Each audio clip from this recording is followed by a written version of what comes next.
लेकिन फिर उसके बाद सादा लिबास वाले जो साथ थे उन्होंने कुछ इशारा किया तो रेंजर्स वालों ने कहा कि हम इन्हें लेके जा रहे हैं। तो मैंने कहा बेटे कहाँ लेके जा रहे हैं, मैं कहाँ से ढूंढूंगी इसे, कहाँ ले जा रहे हैं आप लोग।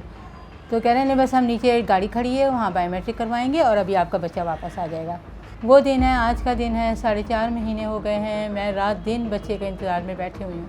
हर घंटी पे शुरू में तो ये था कि बेल बजती थी, मेरा दिल चाहता था कि बस ना मेरे हस्बैंड आए ना मेरा कोई बड़ा बेटा आए, सिर्फ मेरा फरहान आना चाहिए। मुसलमानों की उम्मत, मैं आज आपके सामने एक बहुत ही खास, बहुत ही अहम मौजूद के साथ हुई जा रही है। हमारी अफवाज इस मामले को सिर्फ इग्नोर कर रही है और इस मामले को इतनी सी हैसियत नहीं दे रही कि इसके लिए कोई एक दो लफ्ज बयान कर सके। हम देख रहे हैं कि गज़ा में फौज की रवानगी की ना होने से एक बाप अपनी दूसरी बेटी के लिए खाना ढूंढते हुए शहीद कर दिया जाता है। अंधों की तरह हमने जो है ना सफ़र शुरू किया ये वाला। पहले हम थाने गए, थाने में बड़ी मुश्किलों से हमने रिपोर्ट कटवाई है। रात होती थी और मैं दिन का इंतज़ार करता था और रेंजर से आते थे, मेरे भाई यही हमारा 1 महीने था, वहाँ जाके बैठ जाते थे। पहले तो कोई लिफ्ट नहीं कराया, फिर आस्ते आस्ते ऑफिस में बुलाते थे, ये वो ये रहा हमारा। ईद का एक दिन पहले अनाउंस हो रहा था कि कल ईद है तो मैं बिल्कुल मैं नाउमीद हो गई। फिर उसके बाद पता चला नहीं जी चांद नहीं हुआ है, ईद अगले दिन होगी। फिर मेरी उम्मीद बंधी कि ईद से एक दिन पहले ये वापस कर देंगे। ईद का दिन भी गुजर गया, अब ये बकरीद आ गई है। लेकिन ये कि बहरहाल हम बहुत तकलीफ़ में हैं, हम बहुत तकलीफ़ में, हम रातों को नहीं सोते।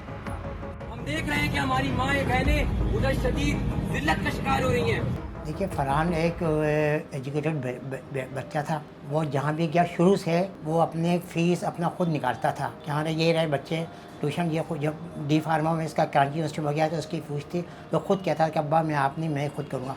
तो सुबह ट्यूशन भी पढ़ाता था, किसी प्राइवेट स्कूल में भी पढ़ाता था, लेकिन ऐसा करके अपना वो करता था। फिर दोपहर को वो इवनिंग में कराची यूनिवर्सिटी में पढ़ता था। 7 साढ़े 7 बजे वो आता था यूनिवर्सिटी से। फिर उसको एक ही शौक़ था, फुटबॉल का गेम जो आता था ना उस पर मोबाइल पे, वो 2-2 घंटे देखता था, बस फिर सो जाता था। 21 दिसंबर छुट्टी का फर्स्ट डे था। छुट्टियां जो दिसंबर की थी ना, मैं ख़ुद भी वर्किंग वूमेन हूँ और मेरा बेटा भी जो है वो यूनिवर्सिटी गोइंग था। फजर की नमाज का टाइम एंड था चल रहा था, तो मेरा बेटा आया कि अम्मी नीचे रेंजर्स वाले आए हैं। मैंने कहा अच्छा आए होंगे नीचे वालों के घर। देखा ऊपर से, फिर मेरा बड़ा बेटा जो है वो गया नीचे के अंकल, नीचे वाले अंकल बात कर रहे थे। ग्राउंड फ्लोर वालों को उन्होंने कहा कि हमने सुना है कि यहाँ कोई कॉल सेंटर चलता है। उनके घर गए हैं, उनके कैमरे तो नहीं है, कैमरे किसी के भी एक्टिव नहीं थे, किसी को ऐसी ज़रूरत ही नहीं महसूस हुई कभी। उसके बाद वो मेरे बड़े बेटे के साथ ऊपर आए हैं। ऊपर आके उन्होंने फरहान का नाम पूछा है, फरहान सामने ही थे।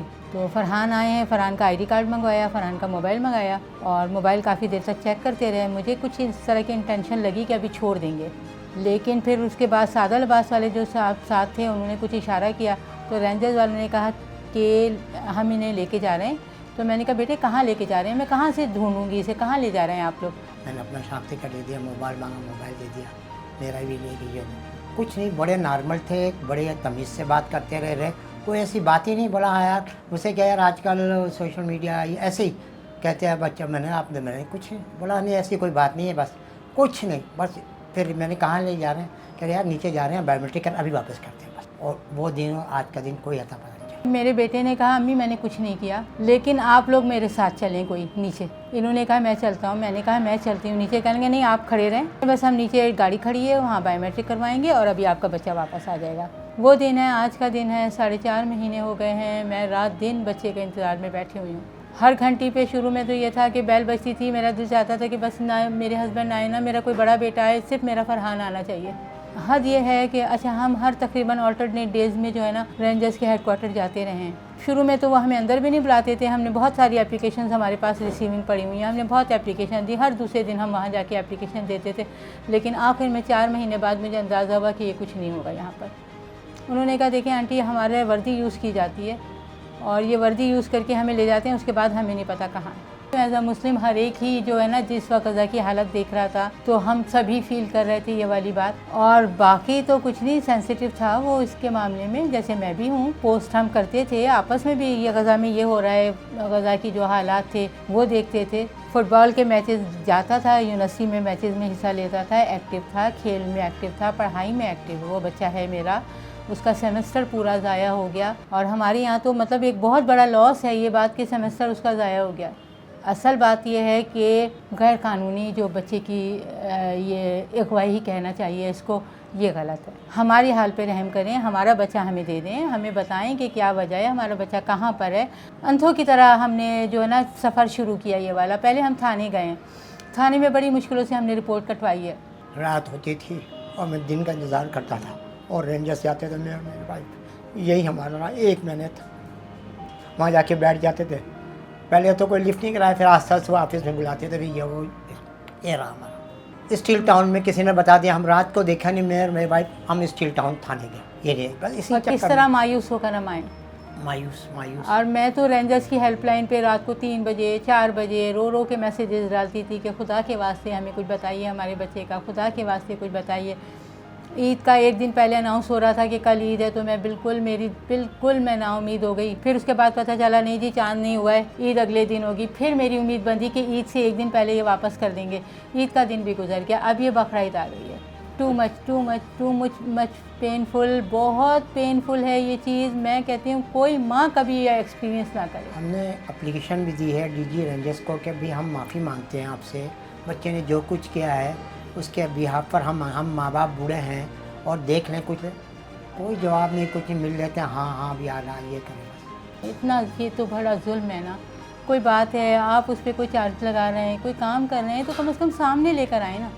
लेकिन ये गैर कानूनी हरासमेंट है ना, ये बहुत गलत है। ये किसी माँ बाप पे नहीं पड़ना चाहिए। ये मतलब इतना अनसर्टेन कंडीशन है कि काफ़ी अरसे तक तो मुझे ये लगा कि जब चाहेंगे जो चाहेगा घर से आके उठा के ले जाएगा। ये अच्छी बात नहीं है। ये ख़ास तौर पे बूढ़े माँ बाप के लिए ना ज़िंदगी मौत का मसला हो जाता है।